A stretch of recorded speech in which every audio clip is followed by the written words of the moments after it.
রাজধানীর হোটেল ইন্টারকন্টিনেন্টালে জনমিতিক বৈচিত্র্য টেকসই উন্নয়নের উপর বৈশ্বিক সংলাপের উদ্বোধনী আয়োজনে বক্তব্য রাখছেন প্রধানমন্ত্রী শেখ হাসিনা। সরাসরি যাব সেখানে।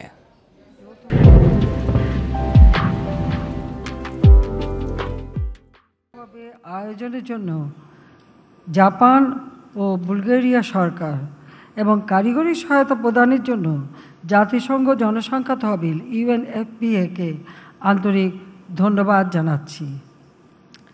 এই বৈশ্বিক সংলাপ আয়োজনের জন্য বাংলাদেশকে নির্বাচন করায় আমি UNFPA নির্বাহী পরিচালককে সাধুবাদ জানাই।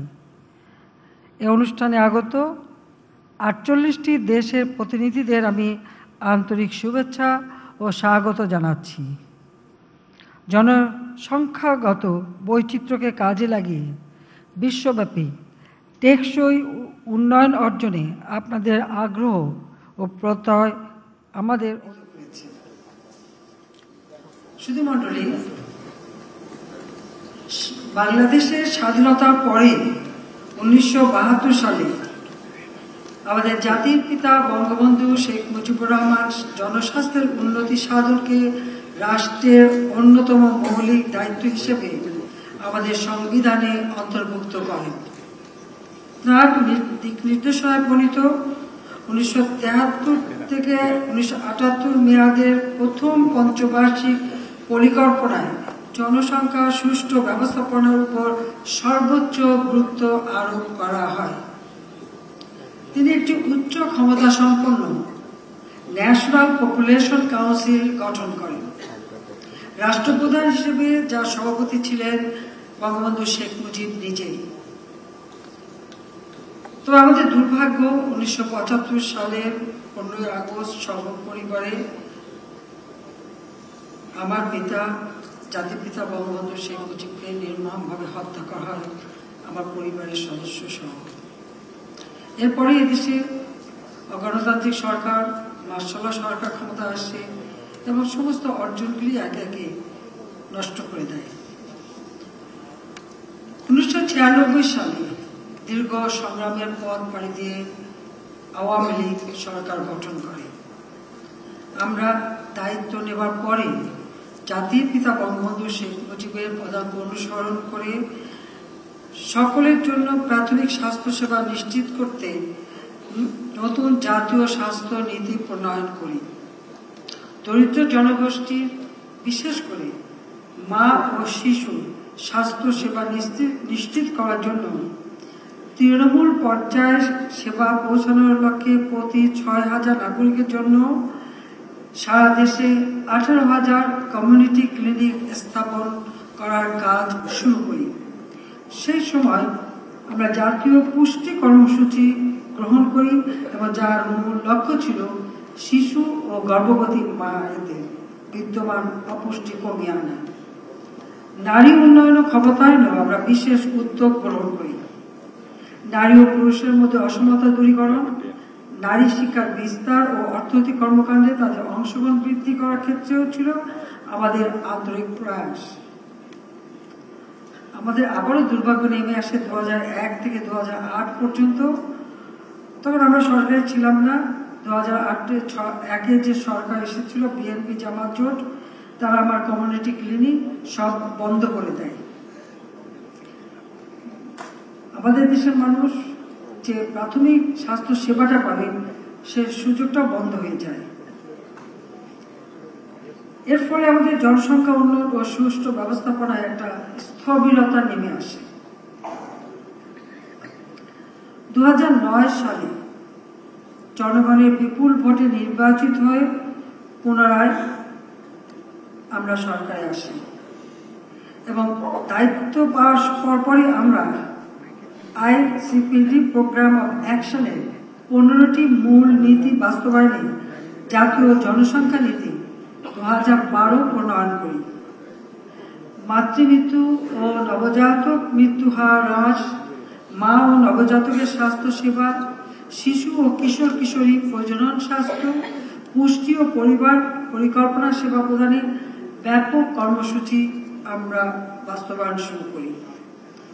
দেশের প্রত্যন্ত অঞ্চলে স্বাস্থ্য সেবা পৌঁছে দেওয়ার লক্ষ্যে বন্ধ হয়ে যাওয়া কমিউনিটি ক্লিনিকগুলি পুনরায় চালু করি। বর্তমানে সারা দেশে 14,000-এরও বেশি কমিউনিটি ক্লিনিক চালু আছে। এগুলোর মাধ্যমে মাতৃ ও শিশু স্বাস্থ্য সেবা সহ 30 প্রকারের অতি প্রয়োজনীয় ঔষধ বিনামূল্যে আমরা প্রদান করছি। এর মধ্যে প্রায় 3,000 ক্লিনিকে স্কিলড বার্থ অ্যাটেন্ডেন্স সেবা প্রদান করা হচ্ছে। এছাড়াও পরিবার পরিকল্পনা অধিদপ্তর অধীনে 3,290টি ইউনিয়ন স্বাস্থ্য ও পরিবার কল্যাণ কেন্দ্র বা পরিবার পরিকল্পনা ক্লিনিক হতে মা, শিশু ও বয়ঃসন্ধিকালীন স্বাস্থ্য ও পরিবার পরিকল্পনা সেবা প্রদান করা হচ্ছে। এর মধ্যে 2,200টি কেন্দ্র হতে সার্বক্ষণিক স্বাভাবিক প্রসব সেবা প্রদান করা হচ্ছে। প্রসূতি সেবা প্রদানের জন্য এসব কেন্দ্রে 4 জন করে ধাত্রী নিয়োগের পরিকল্পনাও গ্রহণ করা হয়েছে। তাদের বিশেষ ট্রেনিং এর ব্যবস্থা আমরা নিয়েছি। 2010 সালে জাতিসংঘ সদর দপ্তরে আয়োজিত এক অনুষ্ঠানে আমি 30,000 ধাত্রী নিয়োগের অঙ্গীকার করেছিলাম। এর ধারাবাহিকতায় প্রায় 20,000 ধাত্রী ইতিমধ্যে আমরা নিয়োগ দিতে সক্ষম হয়েছি। বাকি আমরা পর্যায়ক্রমিকভাবে দিয়ে দেব।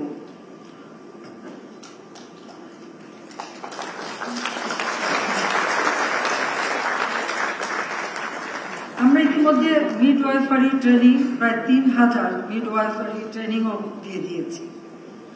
ভদ্রমহিলা মহোদয়গণ, মাতৃ স্বাস্থ্য সেবায় জরুরি প্রসূতি সেবা নিশ্চিত করতে ফ্রি অ্যাম্বুলেন্স সেবা চালু করা হয়েছে। মা টেলিহেলথ সার্ভিসের মাধ্যমে প্রসূতি মায়ের গর্ভকালীন ও প্রসব পরবর্তী সেবা প্রদানের জন্য উদ্যোগ গ্রহণ করা হয়েছে। মা ও শিশুর পুষ্টি চাহিদা পূরণ এবং শিশুর শারীরিক বৃদ্ধি ও মানসিক বিকাশের জন্য মা ও শিশু সহায়তা কর্মসূচি বাস্তবায়নের মাধ্যমে 13 লাখ উপকারভোগীকে আর্থিক সহায়তা প্রদান করা হচ্ছে। সরকারি বেসরকারি অফিস আদালত, ব্যাংক, বিমা, শপিং মল, রেল স্টেশন সহ বিভিন্ন জায়গায় ব্রেস্ট ফিডিং কর্নার স্থাপন করা হচ্ছে। একই সঙ্গে সরকারি বেসরকারি প্রতিটি কর্মস্থলে শিশু দিবাযত্ন কেন্দ্র স্থাপনেরও নির্দেশনা প্রদান করা হয়েছে এবং গার্মেন্টসগুলিতে শিশু দিবাযত্ন কেন্দ্র দেওয়া হয়েছে। গত 15 বছর এসব উদ্যোগের ফলে বর্তমানে বাংলাদেশে শিশু মৃত্যু হার প্রতি 1000-এ 21 জন, যা 2006 সালে ছিল 84 জন, এবং একইভাবে শিশু মৃত্যু হার প্রতি লাখে 2006 সালের 370 জন থেকে 136 জনে হ্রাস করা হয়েছে। সুধীবৃন্দ, 2014 সালে লন্ডন গার্লস সামিটে আমি বাংলাদেশকে 2041 সালের মধ্যে বাল্য বিবাহ মুক্ত করার ঘোষণা দিয়েছিলাম। সে লক্ষ্যে আমাদের কার্যক্রম এগিয়ে যাচ্ছে। বাল্য বিবাহ আইন সংশোধন, জাতীয় কর্ম পরিকল্পনা প্রণয়ন, সচেতনতামূলক কার্যক্রম এবং নারী ও কন্যা শিশুদের কল্যাণে বিভিন্ন সরকারি উদ্যোগের ফলে বাল্য বিবাহের হার বহুলাংশে হ্রাস পেয়েছে। আমরা ইউনিয়ন পর্যায় পর্যন্ত বাল্য বিবাহ প্রতিরোধ কমিটি গঠন করে মানুষের মাঝে সচেতনতা সৃষ্টি করছি। এছাড়া সমাজে বিভিন্ন স্তরে কিশোর কিশোরীদের নিয়ে 8,000-এরও অধিক কিশোর কিশোরী ক্লাব স্থাপন করা হয়েছে।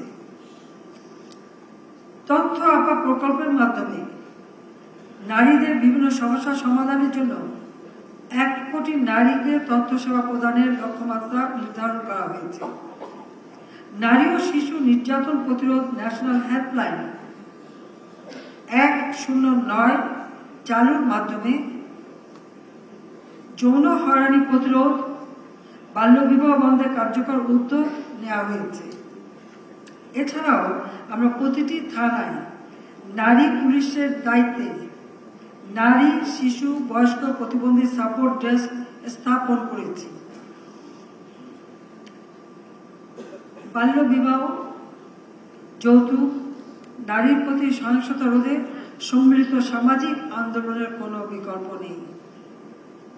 আমাদের মেয়েদের কেবল ভুক্তভোগী হিসেবে না দেখে তাদের পরিবর্তনের মূল চালিকা শক্তি হিসেবে প্রস্তুত করতে হবে। আমরা জাতীয় কৈশোর স্বাস্থ্য বিষয়ক কৌশলপত্র 2017 থেকে 2030 এবং এর বাস্তবায়নের জন্য জাতীয় কর্ম পরিকল্পনা প্রণয়ন করেছি। কিশোর কিশোরীদের স্বাস্থ্যসেবা নিশ্চিত করতে আমরা 1253টি ইউনিয়ন পর্যায়ে সেবা কেন্দ্রে কৈশোর বান্ধব স্বাস্থ্য সেবা কর্নার প্রতিষ্ঠা করেছি।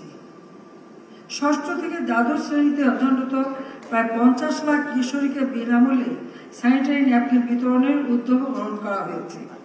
স্কুলগামী শিক্ষার্থীদের পুষ্টি চাহিদা পূরণে আমরা দেশব্যাপী স্কুল মিল চালু করার উদ্যোগ নিয়েছি, অনেক ক্ষেত্রে আমরা চালু করেছি।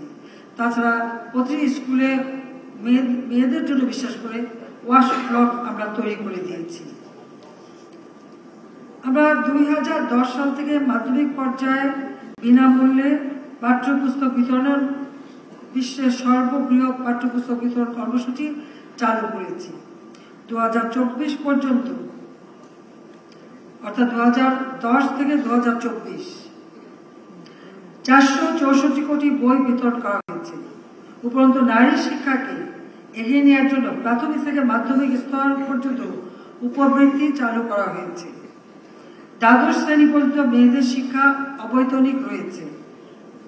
আমরা জাতীয় বাজেটে মোট 30% নারীর সামাজিক ও অর্থনৈতিক ক্ষমতায়নের জন্য বরাদ্দ রেখেছি। বেইজিং ঘোষণা ও কর্মসূচির সঙ্গে সামঞ্জস্য রেখে জাতীয় নারী উন্নয়ন নীতি ও জাতীয় কর্মসূচি পরিকল্পনা বাস্তবায়ন করা হচ্ছে।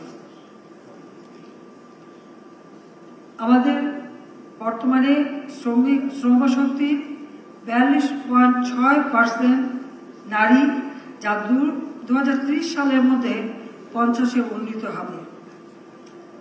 আইসিটি খাতে 2026 সালের মধ্যে 25%, 2041 সালের মধ্যে 50% নারীর অংশগ্রহণ নিশ্চিত করার কার্যক্রম আমরা গ্রহণ করেছি। বিশ্ব অর্থনৈতিক ফোরামের গ্লোবাল জেন্ডার গ্যাপ রিপোর্ট 2023 অনুযায়ী রাজনৈতিক ক্ষমতায়নে বিশ্বে 146টি দেশের মধ্যে বাংলাদেশের অবস্থান সপ্তম এবং এ অঞ্চলে প্রথম। এবারের দ্বাদশ সংসদ নির্বাচনে নারী প্রতিযোগীদের অংশগ্রহণ আগের সাধারণ নির্বাচনের তুলনায় 38.24% বেশি ছিল।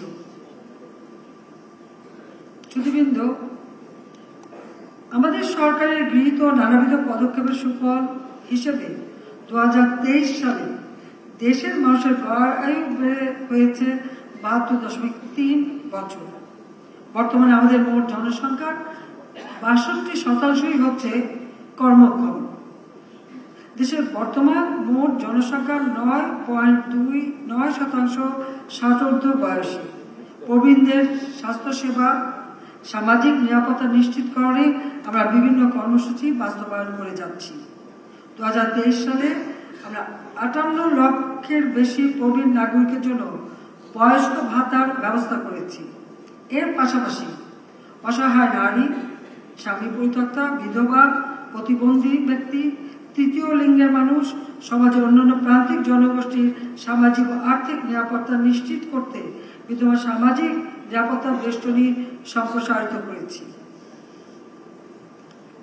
প্রত্যক্ষ বা পরোক্ষভাবে প্রায় 4 কোটি মানুষ সামাজিক নিরাপত্তা বেষ্টনীর আওতায় এসেছে।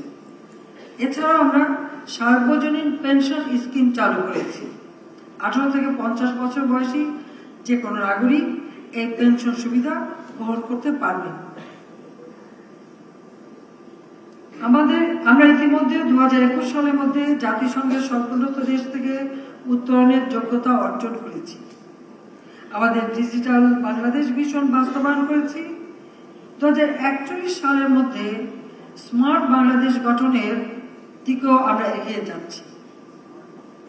স্মার্ট বাংলাদেশ, এর জন্য আমরা 4টি পিলার নির্ধারণ করেছি: smart citizen, smart government, smart economy and smart society.